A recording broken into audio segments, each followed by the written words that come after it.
A Brush With is sponsored by Bloomberg Connects, the arts and culture app. Created by Bloomberg Philanthropies, Bloomberg Connects lets you access museums, galleries and cultural spaces around the world on demand. Download the app to access digital guides and explore a variety of content. Hello, I'm Ben Luke. Welcome to A Brush With. In March this year, I went to Finsbury Park in London to the home of Phyllida Barlow, the great British sculptor, to interview her for this series. Tragically, Chillida died just a few days later, so this conversation is a tribute to one of the most significant British artists of recent years. Ardently committed to sculpture and convinced of its special power, she was coruscatingly erudite and perceptive, yet also irreverent and suspicious of orthodoxies. This was evident in her combinations of simple materials such as wood, plaster and scrim, cement, paint and fabric. She managed to achieve at once awkwardness and grace, humour and pathos, the grand and the intimate. Hints to a deep knowledge of other artists abound in her work, yet hers was a singular language. She used exhibition space dramatically, with sculptures stretching to its heights and depths, occupying its walls and lurking in its corners, as if they were living entities feeling their way around, testing its parameters. Phyllida was born in 1944 in Newcastle upon Tyne in the UK, where her father Erasmus Darwin Barlow, a great-grandson of Charles Darwin, was a psychiatrist researching brain trauma. Phyllida spoke often of childhood memories that related to the themes and forms of her work, like urban clamour, destruction and accumulation. She remembered the very strong experience of Erasmus taking her and her siblings on drives into London's bomb-damaged East End, and of her grandmother's cupboard under the stairs, where she kept every single thing that could be reused.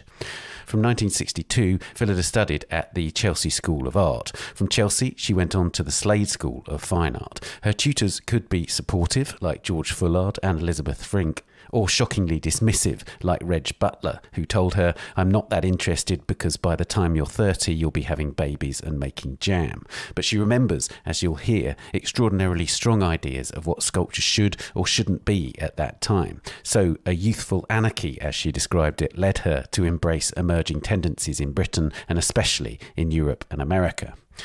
Phyllida became a tutor at the Slade in the late 1960s and continued to teach until 2009.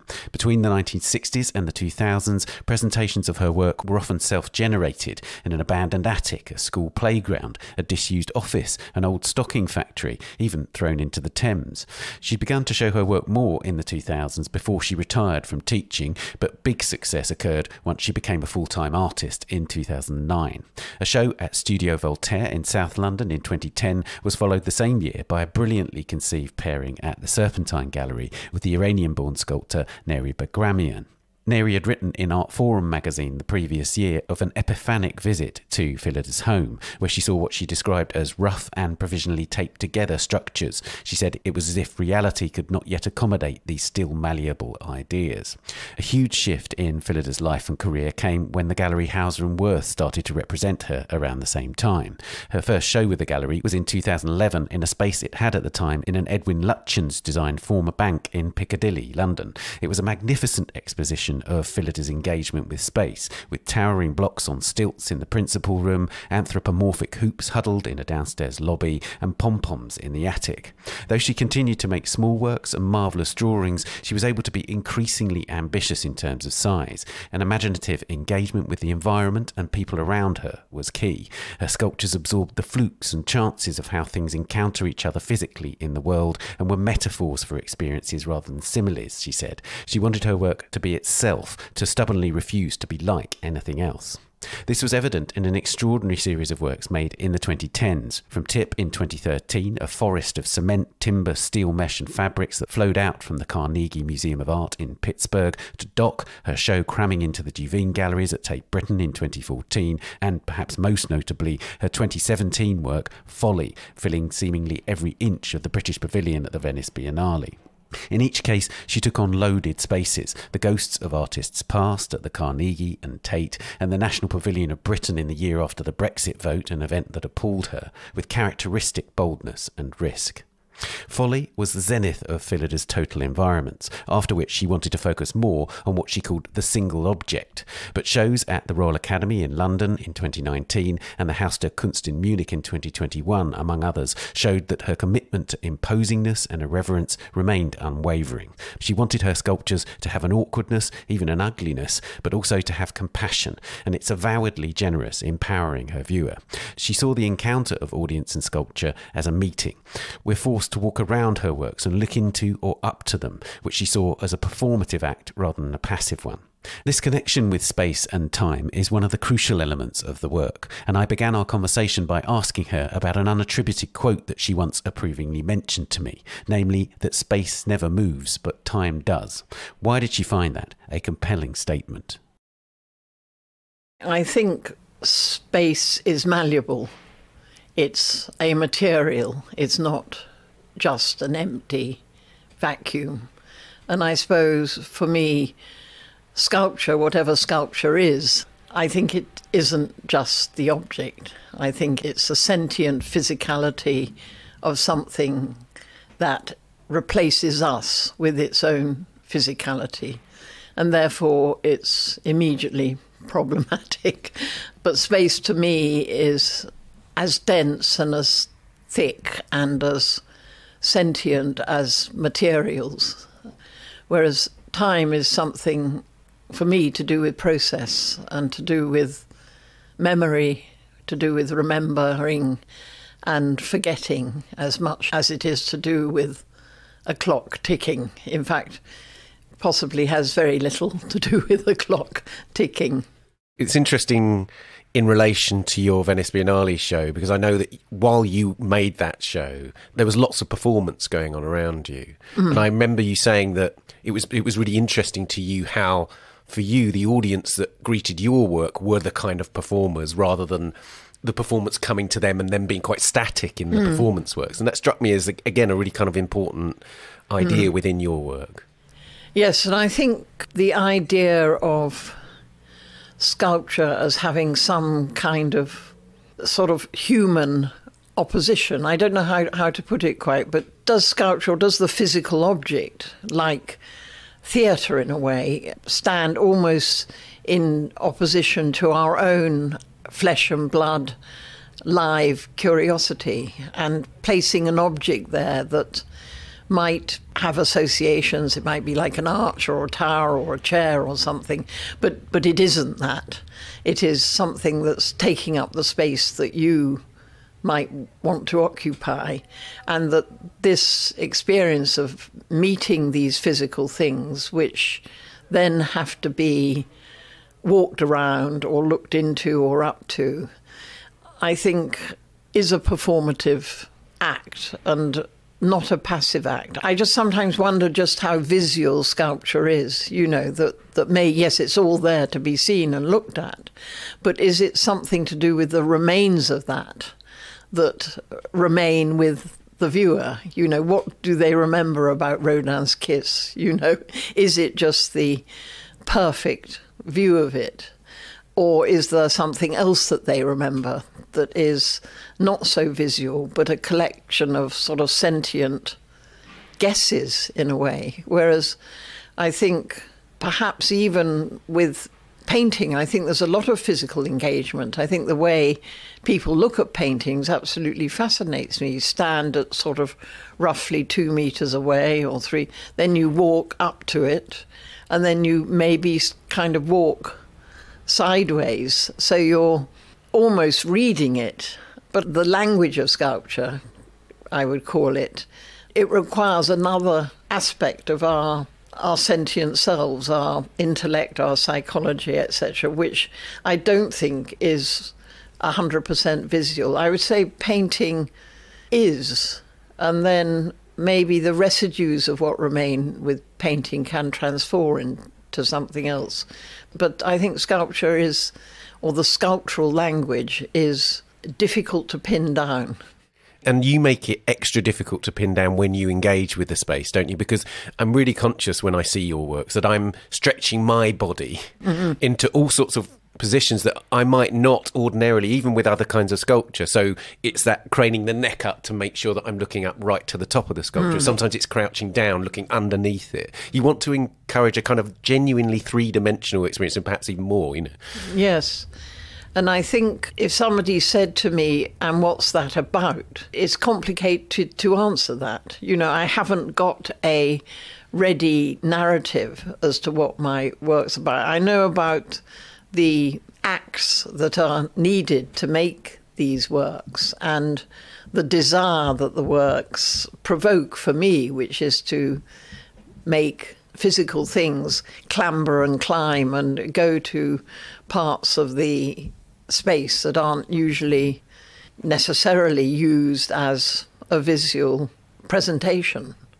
Therefore, maybe, yet again, what viewers may be left with is quite ambiguous, And somebody the other night was saying that the Venice show was the worst experience he'd had, that it was so claustrophobic. And then we were talking about Brexit, and I said it was very much, in a way, a very odd time to be having that Venice. And I remember we talked about that as well, and that I found it difficult, and it did seem very claustrophobic. So this country had made a decision to become isolated and to reject the idea of how shared experiences across continents, etc., was a really positive thing.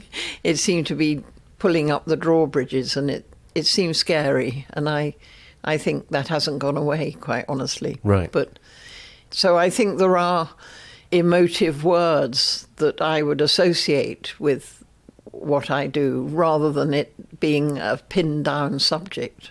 And it's interesting, isn't it, that the terms that person used to describe the effect of the work actually prove its success to a certain degree, even if they may have couched it in a kind of negative way. I think he was saying the sort of awfulness of it was, in a way, a kind of positive experience as well. I mean, I'm not praising my work. I'm just thinking that I think there is a certain risk with ways of working which are emotive, that perhaps avoid, beauty, avoid the niceness of something or the fine tuning of craft. There's a lot that gets jettisoned, and I'm not sure that's always a good thing, that one's left with things that are quite awkward and difficult and may even be ugly. And what does that say?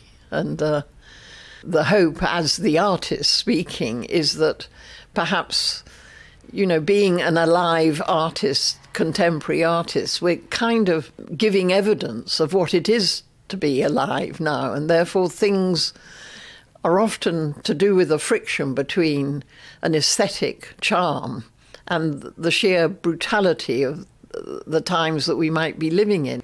It's a complicated equation. There are artists who can make beautiful work, and justifiably so, and maybe that's a great reflection in an oppositional way to the things that are going on.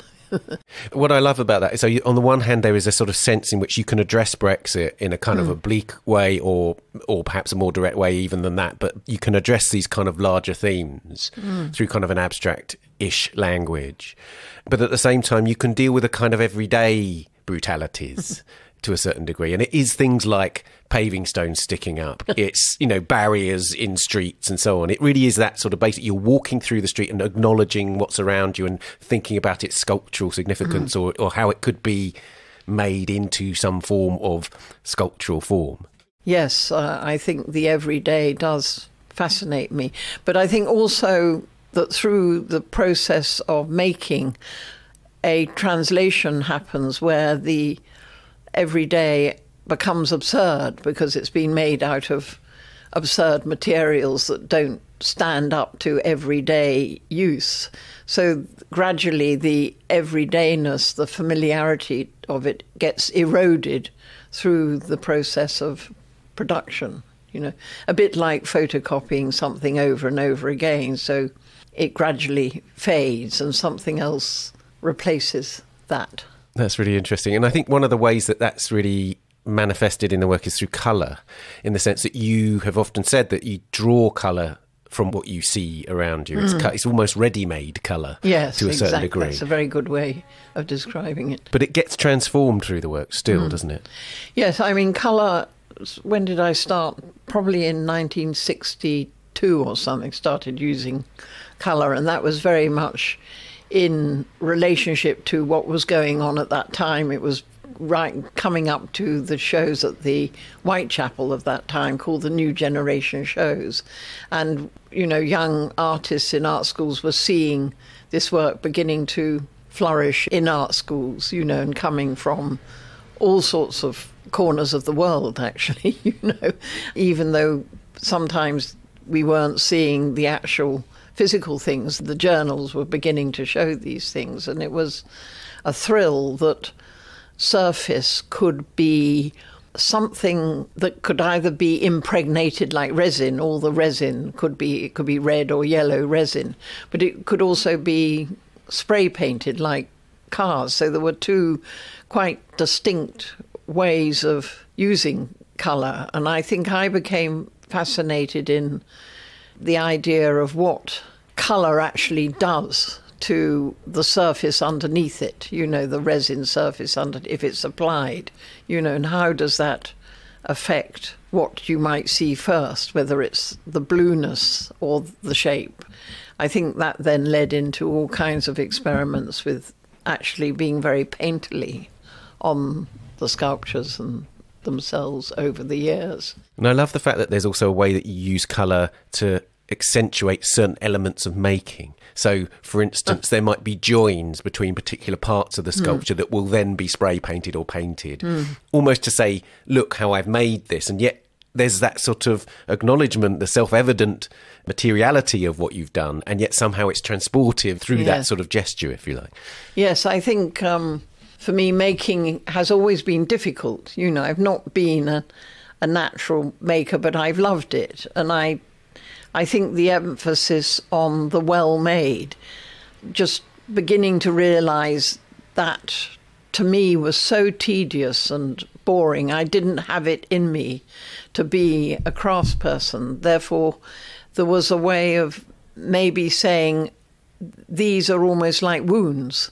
These are fixtures that I know they're not good, but I find their texture and their immediacy and their spontaneity, I love that. So that's going to have a flash of paint on it because it's part of the being in the moment of how the work has been constructed. And also combined with maybe identifying things that needed working on again. And then finally, for me, sometimes the paint is the last thing to be done on the work. So it's like, no, you can stop now, because a lot of the works I find quite difficult to actually finish. So when they start to have that treatment, it's like, yes, that's it. When you're making the work in the gallery, because obviously you have to take things down from the studio and then reinstall them, remake them in spaces, that finishing must be very fraught. It must be the uncertainty that comes with that. I can imagine on the one hand there's a sort of an adrenaline in it, but it must also be quite daunting. I think the whole thing, like the Venice one, or like the Tate, or like recently in Hanover, the actual performative side of it is nerve-wracking, of going to the place and just working with Adam and Frankie, who are the two main studio techs I work with, and having rehearsed things in the space. I mean, like at the fruit market, we rehearsed various things. For Hanover, we rehearsed various things. Then when we got there, it was just an entirely different experience, you know. And there is something about that performative thing that's both thrilling and nerve-wracking, you know. I mean, in a way, Hanover, which was last October or something, I still feel there were things about it that didn't quite work because it was such a short time, and making things under that pressure, I don't think it's 100% pulled it off, you know, so that there are things to learn there still about that way of working when I take the materials there. I've had to rethink a lot of the big works because the shipping costs have tripled since COVID, and I think there's a general feeling that when the costs get that high of shipping large sections of big installations, it's just getting kind of untenable, really. So I thought what I would do would try and keep the smaller works going, which really provide all the information for the bigger works, and develop them much more. And then when I have the opportunity of a big space like Hanover, we just order all the materials out there. And in a way, it puts a kind of restriction on what the work is going to be, but perhaps that's a good challenge, you know, under these circumstances. Kind of keeps the language growing to a certain degree because you have to rethink how you do things. And that's always been there, hasn't it? You know, right from the start when you weren't showing your work very much, but you were installing it in the outside world or just in your home, and it became, you know, an audience of one and all that kind of thing. Your work has always responded to necessity, hasn't it? Definitely. We're working on a show in Toronto, MoCA in Toronto, and organising the materials. Therefore, I'm making the smaller ideas, beginning to make them there. And it's a sort of extraordinary, awkward space with lots of different shops and coffee places and very interesting large columns there. I want to find out how to use that space, but one of the things that maybe working in this way makes more difficult is the organic shape, you know, because of the way I build those shapes up, and that takes time. So it's going to be interesting to see whether I don't return to things that I was doing possibly 40 years ago, you know, which are much more immediate materials like paper and tape and things. I'm looking forward to it, you know, and knowing that these things are more like events, that the materials will then be redistributed at the end of the show to students or anyone who wants them, you know, and so that it all seems a much more positive way of using the times we're in at the moment, rather than yet more crates with stuff in them that gets, you know, ferried across oceans and things. I think this for me also is, as you say, born out of necessity, but trying to push the barriers of that in quite an extreme way. So let's move on to the questions that we ask all our guests now. Oh, yeah. Who was the first artist whose work you loved? My parents had 3 books, Cézanne, Monet and Van Gogh, and they were very old Phaidon books that had these sort of canvas covers on them. I think a lot of people have had them in their houses, and I think it was Van Gogh that really got to me. And I think it was a painting called The Yellow House, which had this starlit sky, and I just remember being mesmerised by it and actually wanting to know how he painted it. And I think children have an extraordinary ability for objectivity, you know, which again is quite sort of practical. They're not saying, "Ooh, isn't that odd?" You know, they seem to skip that whole way where they need a handle to hang on to in order to understand something. That's an adult It's a thing. Learned response, basically. Yes, exactly. Yeah. What does it mean? I don't think children care less about what it means. It's more, what am I looking at? What do I recognise? What do I not recognise? And then to ask those sort of questions that I think are fantastic in the Tate show. I remember this primary school and the children there, and one girl stepped forward and said, "What's it like working so high up?" And I had to break it to her that I actually didn't go high up, other people did. But I mean, the fact that she had thought about working high up and what that meant, it was so exactly what, in a way, I was hoping people might be curious about, you know, the limits of the work, how far the work might go and how limited it might be, etc. Yeah. Yeah, that's fascinating. And do you think much about the audience once you've made the work? I mean, obviously, because you've been an audience for it to a certain degree because it's being constructed in the space, do you, once it's done, once the door's closed and the opening's over, etc., are you preoccupied at all by what happens there? Yes, I'm absolutely fascinated by the audience and whether there's anything that fires their imagination, anything that creates a curiosity in its own right, not because it can tell a story necessarily, but just does its physicality arouse something in them of danger or of a vista, a view, a sensation of landscape, or what are the qualities that might come forward for an audience, and what do they remember and how do they remember it? I think I find that a huge part of thinking about the things in retrospect. And which historical artist do you return to the most today? At the moment, this is a book called The Sculpture of This Century by Michel Souffort, and it's got every single hideous sculpture from the mid-20th century that you could possibly want to look at. And I just love it. I mean, for years, especially as a young student, after I'd had all the infatuation with Henry Moore, it was then, no, yeah, absolutely not.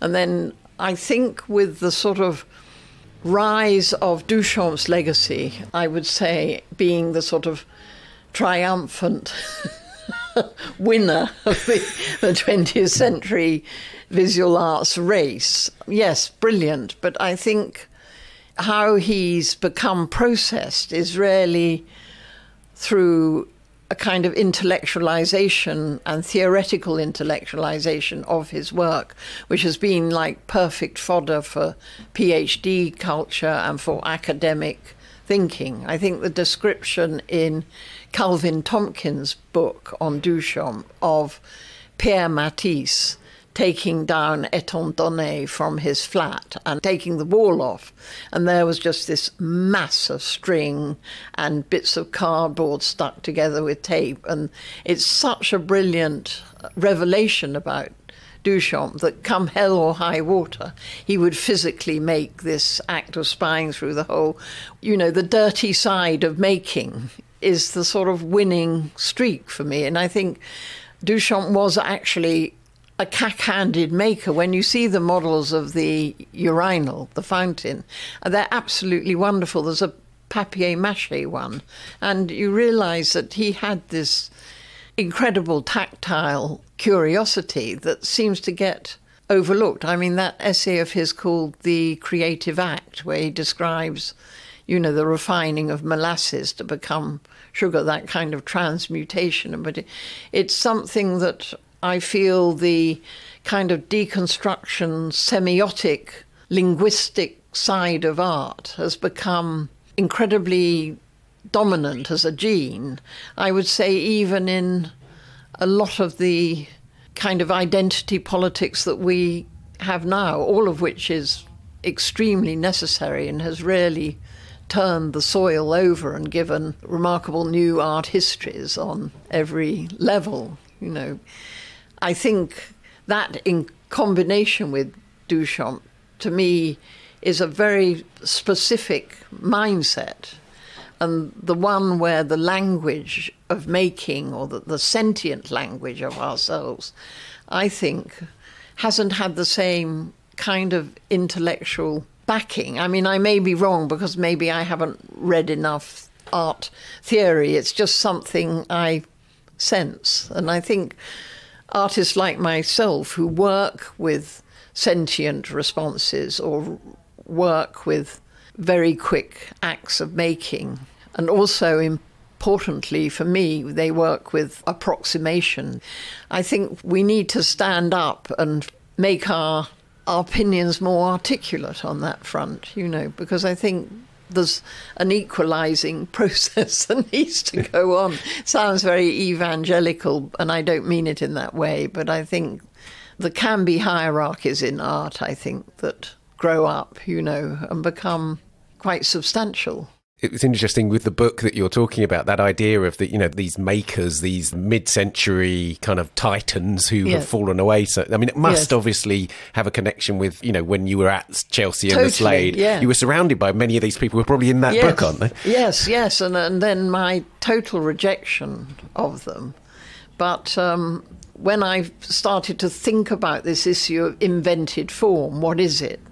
So I started looking at Lipschitz again and all those artists, Louise Nevelson, who I adore, and Lipschitz, who I love as well, and Max Ernst sculpture, so many of them that I think there's an inherent darkness in their work, which I admire a lot. It's not comfortable viewing, and it's not obsessed with beauty. It's obsessed with another kind of language, which I think is about a reflection of a humanitarian identity. One thing meets another, and they, in a way, oppose, but there's a reconciliation there as well. That's really interesting. And you've talked about the kind of morality, going again back to that hierarchies point that you were making. Duchamp has almost become an orthodoxy, which is really strange, but Exactly. it is true. Yeah. And you were surrounded by orthodoxies, literally notions of what was good and what was bad in sculpture. Yes, and I think anyone who feels they're bad at something, I mean, I just spent my entire art school years knowing I was no good at things and constantly having pointed out to me the bad side of things. And I'm forever grateful to people like George Fullard, who's no one's really heard of now, or Liz Frink, etc., for saying, oh, that's great what you're doing, carry on. And that sort of brush with something that was not expecting something to be good, but was allowing the processes of making to take over. And I think that was a time where those two things in the early 60s were in conflict. There were new ideas about art education beginning to flourish, but there was still the old guard that was very, very sure-footed about what was good and what was bad. And you're right, the morality around that was astonishing. And I think for any student trying to fight their way out of orthodoxies, I think it's incredibly difficult, actually, with the warm embrace of the institution, sort of even now, holding on to certain values, maybe unwittingly, and they become the established mantra of that particular institution, Absolutely. You're about to show at Chile de Leno, which is obviously associated with a very particular sculptor who I know you admire. And I wonder, how much do you engage with Chillida ahead of that process, or do you have to kind of blot him out almost, because he's got such a distinctive language and you're about to engage with it in terms of place? Do you have to engage with it as you're making the work? We're using a lot of work that hasn't been seen, that Hauser has in their storage things, which is quite exciting, actually, because, a lot of it just doesn't get out of its box, So I'm only making one new work, which we're making now. Then all the other works are older works. So I'm looking forward to that. And they seem really great there, because I'm not actually sort of commenting on Chillida. It's just really exciting to be shown with him, something I never thought would happen a million years. But he is an extraordinary artist, actually, I think. There's something very particular about what one might call limitations that he imposes on himself, the materials, and then the things he adds to a material. Very, very simple languages, but not a minimalist language at all, and I think this is an extraordinary thing between Europe and America, where I think Europe forever has its past hanging round its neck, and I think that inevitably affects artists in all sorts of ways. America is still a comparatively new kind of visual culture. I mean, even if one goes back to the 16th century or something. It's still, apart from the indigenous art there, which of course is forever needing to be given a higher profile than it does, I think there's a very, very different art historical trajectory in the state, and that's reflected, I think, in what we see in the museums around the States. You know, there seems to be a great emphasis on the 60s and the 70s, you know, or the 50s and the 60s, actually, 40s, 50s and 60s. Every museum seems to have at its heart, you know, those huge abstract expressionist paintings and things that just came before and after. It's fascinating. Indeed. Chillida said this curious thing, which was that he was a realist sculptor. He rejected abstraction, said he was a realist. And it struck me that actually that's a really good way of talking about your work too, isn't it? Yes, I think I was reading these things and he elaborates on that as well, you know, that it's what can be done to things in the moment, you know, and how you, I don't know what his exact language are, but it was almost as though the material will tell you how far it can go.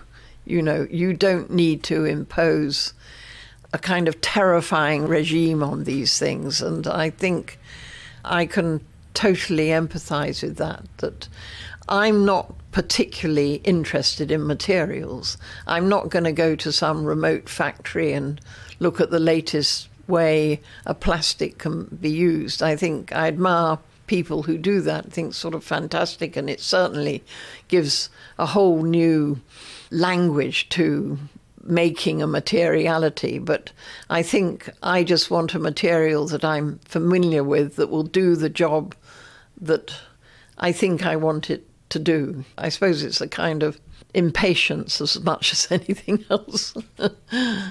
Which contemporary artist do you most admire? The only thing I could think of really is that this sort of tsunami of artists globally forms this extraordinary connection. We're all kind of on the same page, actually. And I think that means the minute you decide to take action and make something, it doesn't matter whether you've got a gallery or haven't got a gallery, whether you're just working in some shitty kind of bedsit somewhere or whether you've got a really flash studio somewhere. The minute you make that starting point, everybody, all artists are actually equal. Yes, okay, they might have very different financial arrangements, but that moment you decide to take that action, there is no difference between someone who's got a major retrospective and somebody who hasn't got anything. And I think that's a really remarkable aspect of being an artist. There is a moment of absolute equality. It's all the social, economic things that then happen that create all these, in a way, false hierarchies. That does connect to then why I find it so difficult to single out. I mean, there are so many that I just love looking at. I don't know where to begin with how to sort that out. I mean, in this show in Paris we've just had with Rachel and Alison, there's a work of Alison's there that I think is Alison Wilding. Alison Wilding is absolutely remarkable work. So that's been my latest obsession. I mean, you were part of a kind of teaching corps with Alison, right, at the Slade. I'm always intrigued by that, you know, as artist tutors. You know, in the lunch breaks, are you comparing notes about students, about your own works? Are you talking through things? Is there a kind of camaraderie between teaching staff? Or do you, yes, and I think there's friction as well. And I think people can come with very, very strong beliefs or not have any beliefs at all and don't know quite where they are with how you work with students. It's fascinating, actually, because I think teaching is the wrong word. You know, I think the students teach the teachers as much. You know, it's a very, very shared experience. You don't know what you're going to get back from a student, you know, and I think there's no point going in as a preacher, quite honestly, you know, and maybe I'm a bit suspicious of kind of cult teachers, you know. I remember you saying that you encountered Joseph Boyce in the Tate sort of very early on, and there was a sort of whole kind of aura around him. Yeah. Yes, yeah. Yeah. I think it's also when you know that you will be excluded, you know. I think that kind of thing of not belonging, I think it's a very powerful issue within the arts where judgments are kind of made vicariously, and so often as an artist you'll find yourself on the wrong end of that, you know. It's very peculiar society. I think actually now it's in a way at its most vociferous at one end of it and most relaxed at the other end of it. So I think it's a good time. What do you have pinned to the studio wall? Nothing. I don't have a collection of things at all. Do you have your own drawings around you? No. I think my workplaces are very hostile environments. It all goes back to having children, you know, and the time in the studio being so short that there was no time for anything else other than go in there, do something, and then go and get them from school. You know, it's really this kind of expedient and urgency and necessity to act, you know. I mean, children and being an artist are very incompatible, and that's not being unpleasant to my children in any way, who are all artists, and some of them have children, so they now know. But I think it is, for me and for Fabian as well, it was a huge training ground that we're sort of able to use even now, that you grab every moment you've got. So there's not many perks, that the studios are just a place of action, you know, and time in the TikTok sense has to be used extremely expediently. So when you're drawing, do you take the same measure? So again, you're in the studio, you need to make drawings or paintings. Again, you apply that same, whether it's sculpture, drawing, whatever, it's that same, I must act. I must act quickly. Yeah. Possibly times for rumination or are more complex where those happen, you know, possibly in the early hours of the morning or doing some other chore, you know, sort of double think, you know, where you're doing one thing, maybe a domestic thing, and I'm kind of thinking about where to go next, you know. And I mean, I do drive a lot around London. It's a long drive to the studio. It took an hour and a half to get back today. So there's this opportunity to kind of ruminate on the work in that way. Do you find that you ruminate on the work more now than you once did? I know that some artists who've been making work for a period of decades find that more work happens in the head than with the hands, as it were. No, I think almost the other way round, actually, yeah. Because I'm slightly changing things to this process where the smaller works will be the anchor to what might happen later on with bigger works, not as copies, but as clues in a way of how to proceed. It means developing the smaller works has its own urgency, really. Which museum or gallery do you visit most frequently? Probably Tate Modern, actually, yes.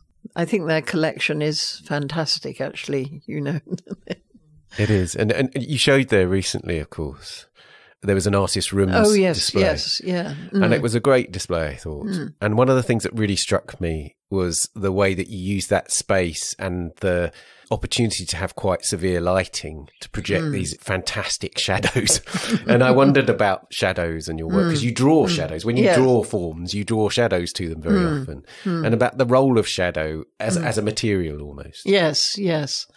Yeah, I think one of the things is the solidity of something, then how its shadow is the opposite of that, and also reflects something about its temporal qualities. I mean, in a gallery it doesn't, but one's aware of shadows having this sense of movement about them. I find that something that gives the object maybe slightly less stability. And I think when I did the set for Idomeneo 2 years ago now in Munich, it was incredible when the lighting person came on and could do these things that made the objects actually disappear. Because the director of the opera house, I said, well, I'm not familiar with making stage, they said, I don't want stage sets from you, I want sculptures. And that was like some huge liberation, because they could make the sculptures turn round. And then having an audience that was static and the sculptures moved, there was something about how the light and the shadows performed then that was just very, very theatrical. You know, it was sort of, I think there are, in the history of British sculpture, there are a lot of very strong rules, like decoration, no; artifice, no; you know, what is real? Bronze is real, stone is real. As you said earlier, these slightly moral edicts, and something like theatricality, which I am very attracted to, and its ephemerality. You know, the curtain comes down and that's it, or whatever. I thought it gave these sculptural forms more sense of their weight and all those kind of qualities that I found terrific, actually, just exciting. Which cultural experience changed the way you see the world? Oh, so many. I mean, I could begin with seeing Peter Pan when I was 5-year-old, and just knowing there was something about that I wanted, and I didn't know what it was that I wanted, but I hung on to the chair seats and would not leave the theatre, because I thought if I stayed, they'd do it all over again. And I think it was such a strong experience of something having a reality about it, but being out of one's reach. And I think actually cinema is, especially again in the 60s and 70s, I think the films of Robert Bresson, Pickpocket and A Man Escaped, I don't know if you know, I think A Man Escaped, where he takes apart his prison cell in order to use absolutely everything in it as a means for his escape.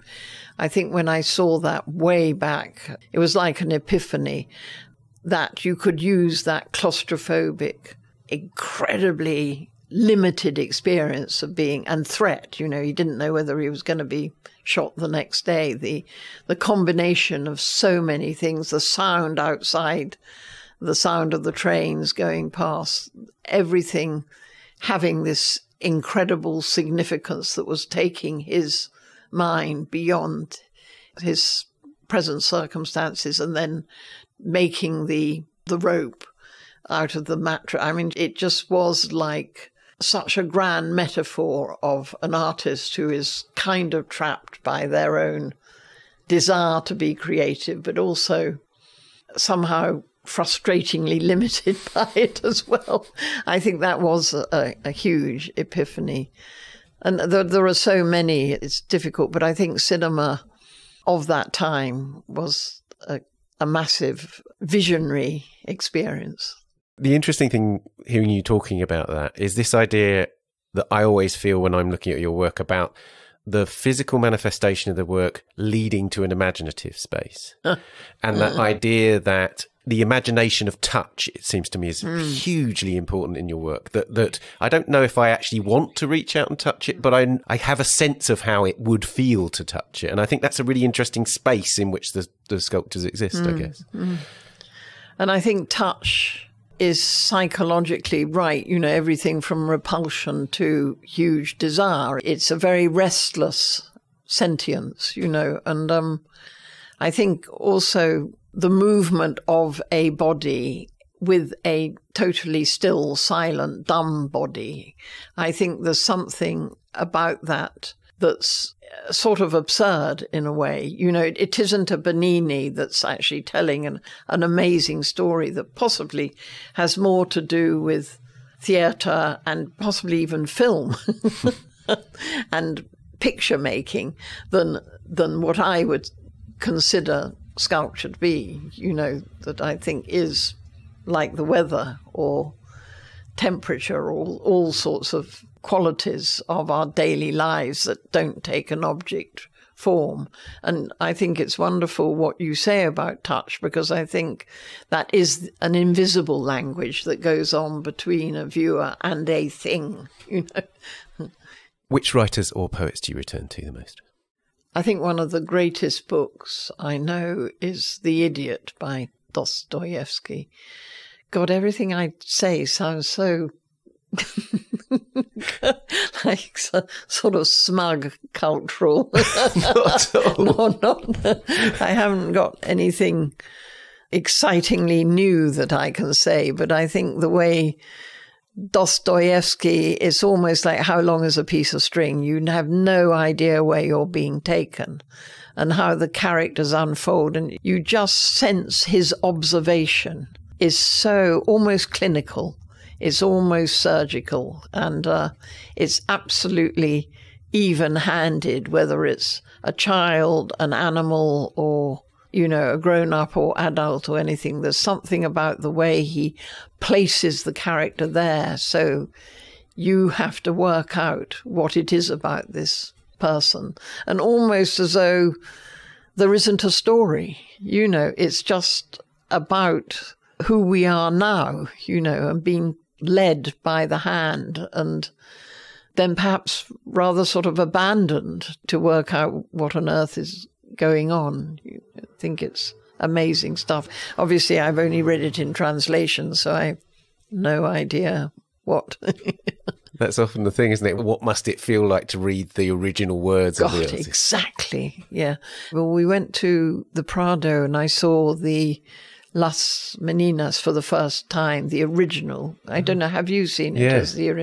It is an extraordinary experience, and the kind of forensic inquiry that surrounds that picture of what is he looking at? Is he looking into a mirror? You know, what angle is the mirror? You know, is the whole thing painted from a reflection? It's just astonishing, I think, and to think that there was no photography to guide you by the hand of people's expressions and things. There's this strange moment he chose to paint that in. It's just a whole psychological thriller, because there's something perilous about it. It's not comfortable. You feel the optimism of the little princess is fragile, you know, with these dark figures sort of hovering all around. It's because it's so pregnant, that whole period with death, you know, yes, all of those children were dying. Yes, you know, the hope that they would have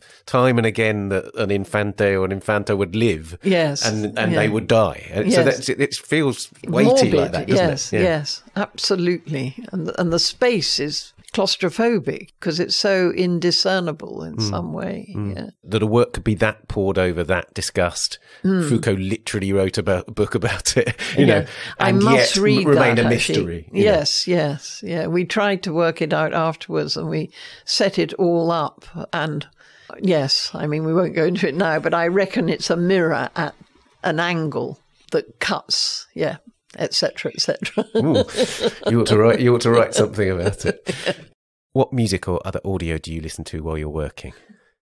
I just love Mahler, Beethoven, Bach, a lot of contemporary composers. Yeah, so I'm just so uncool. It doesn't have to be cool, but the interesting thing there, I think, is about, you know, a lot of pieces of music by all of those people are wordless. Would you choose a symphony over an opera, or does it matter? Yes, we went last week to the new production of Rheingold, the Robert Jones one, and it was astounding, just absolute. He really rammed it kicking and screaming into the 21st century. There was Brexit there, there was Ukraine there was the immigration crisis, there was everything was there. It was just an astonishing production and absolutely remarkable singing, but that for 2 3/4 hours, it could hold the audience absolutely transfixed, you know. I mean, it was a triumph. And I thought where theatre really does become significant, you know, it has a point, you know, in that it's carrying all these revelations about who and what we are now and just really throwing it at one, you know, quite extraordinary. So that was the the latest thing. But yes, I think the Matthew Passion is one of my greatest pieces of music that I always look forward to this time of year because they usually do a recording of it. I just think it's the most extraordinary, again, powerful description of grief and maybe some kind of sense of redemption from grief, and I don't mean that just as a religious thing. I mean it as a humanitarian thing, that there's a great sense of humanity about it as a work. Is there a particular discipline in your daily working life that you see as an essential ritual? No, not really. We're a huge family now and grandchildren, everything. So we're still really working time has to be optimized, if that's the right word. So yes, I will get up at 6 and go to the studio because I know I can leave the studio at 2 and I will have had a day's work, So we're still very much on that kind of routine. You're still getting to the studio and acting straight away. Yes, yeah, exactly. Yeah. Urgency seems to be the discipline. If you could live with just one work of art, what would it be? It would have to be the Velasquez. Yeah. Thank you very much. It would just go in here. And lastly, what's art for? I think it's a remarkable revelation of the human mind that isn't about a function. It's the opposite. It doesn't aspire to proclaim its use, especially from the 20th century onwards. It's not making a religious comment or even necessarily a social comment, although I think that will always be there. It's actually about, I am here now, and this is part of who I am, and this will evidence that, and it will therefore evidence the time we're living in. So there is something almost archaeological. But above all, I think art is a form of anthropology as much as it is a visual discipline. It's actually telling us something about ourselves. And I think it's a tragedy if that doesn't get fully acknowledged. I'm so terrified of the politics of our time and how things can just be abandoned because they seem to have no economic value as such, and I think that notion of wealth determining value is hugely problematic now. But art is the most remarkable reflection of ourselves, as is music and all the other creative disciplines. Phyllida, thank you so much. Thank you very much. Thank you. The exhibition that Phyllida and I discussed at Chile de Leno near San Sebastian in Spain continues until the 22nd of October. And the exhibition that she mentioned at MoCA in Toronto opens on the 8th of September and continues until the 4th of February 2024. Production, editing and sound design on A Brush With are by David Clack, and the producer is Amy Dawson. Thanks also to Daniela Hathaway. Many thanks to Alice Hagenauer, Ellie Hawley and Chloe Kinsman of Hauser and Wirth, and especially to Fabian Peake and his and Phyllida's family. I'm enormously grateful to have had this opportunity and others before it to talk to Phyllida Barlow. Thank you for listening. A Brush With is sponsored by Bloomberg Connects. Download Bloomberg Connects today and discover cultural institutions on demand.